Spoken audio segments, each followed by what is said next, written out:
আসসালামু আলাইকুম ওরহমতুল্লাহ। কেমন আছেন সবাই? আশা করি আল্লাহর রহমতে সবাই ভালো আছেন, সুস্থ আছেন এবং নিরাপদে আছেন। সবাইকে আজকের ভিডিওতে স্বাগতম। আজকের ভিডিওতে এনটিআরসি এর ১৯তম নিবন্ধনের বিজ্ঞপ্তি সম্পর্কিত সর্বশেষ বিশেষ আপডেট দিব। তাই সবার কাছে অনুরোধ, ভিডিওটি না টেনে সম্পূর্ণ দেখবেন।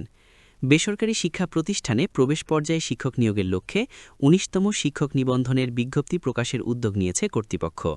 আসন্ন ঈদুল ফিতরের পূর্বেই এই বিজ্ঞপ্তি প্রকাশ করা হতে পারে বলে জানা গেছে। মঙ্গলবার ৩ মার্চ বেসরকারি শিক্ষক নিবন্ধন ও প্রত্যয়ন কর্তৃপক্ষের একটি সূত্র জানিয়েছে, ১৯তম নিবন্ধনের বিজ্ঞপ্তি প্রকাশের জন্য চলতি সপ্তাহ থেকে শূন্যপদের তথ্য ই-রিকুইজিশন সংগ্রহ শুরু হবে।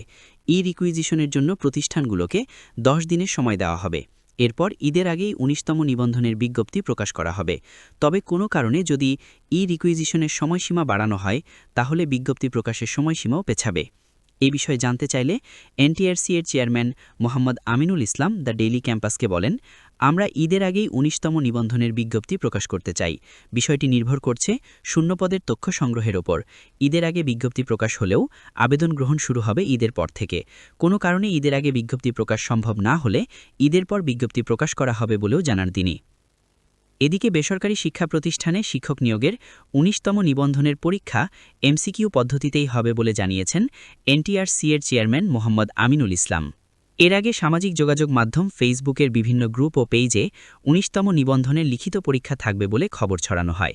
বিষয়টি সম্পর্কে জানতে চাইলে এনটিআরসি এর চেয়ারম্যান বলেন, ১৯তম নিবন্ধনের পরীক্ষা কোন পদ্ধতিতে হবে সেটি সার্কুলারে বা বিজ্ঞপ্তিতে উল্লেখ করা আছে। এখানে লিখিত নেওয়া হবে এমন কিছু বলা হয়নি, ফলে কনফিউজড হওয়ার কিছু নেই। ২০০ নম্বরের এমসিকিউ পদ্ধতিতেই ১৯তম নিবন্ধনের পরীক্ষা অনুষ্ঠিত হবে। ১৯তম নিবন্ধনের বিজ্ঞপ্তি প্রকাশের জন্য গত ৯ ফেব্রুয়ারি থেকে শিক্ষা প্রতিষ্ঠানের ই-রেজিস্ট্রেশন কার্যক্রম শুরু হয়েছিল। প্রথম দফায় ২২ ফেব্রুয়ারি পর্যন্ত ই-রেজিস্ট্রেশনের সময় দেওয়া হলেও পরবর্তীতে তা গত ১ মার্চ পর্যন্ত বৃদ্ধি করা হয়েছে। এখন শূন্যপদের তথ্য ই-রিকুইজিশন শুরু করবে এনটিআরসিএ। নতুন নিয়োগ পদ্ধতিতে যেসব পরিবর্তন আসছে।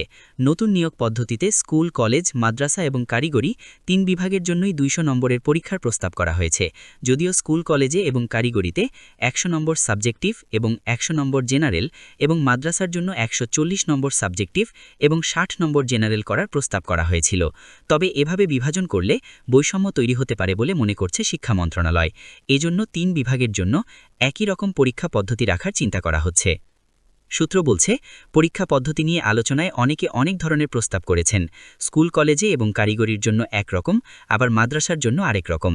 ৩ বিভাগের জন্য পৃথক পদ্ধতি করা হলে এক প্রকার বৈষম্য করা হবে। সেজন্য আমরা ৩ বিভাগের জন্য একই রকম পরীক্ষা পদ্ধতি রাখার সিদ্ধান্ত হয়েছে। জানা গেছে, এর আগে এনটিআরসি এর নিবন্ধন পরীক্ষায় কখনোই প্রার্থীদের ভাইবার নম্বর যুক্ত করা হয়নি। প্রথমবারের মতো ভাইবার নম্বর যুক্ত করা হবে। নতুন বিধিমালায় ভাইবার নম্বর যুক্ত করা হবে।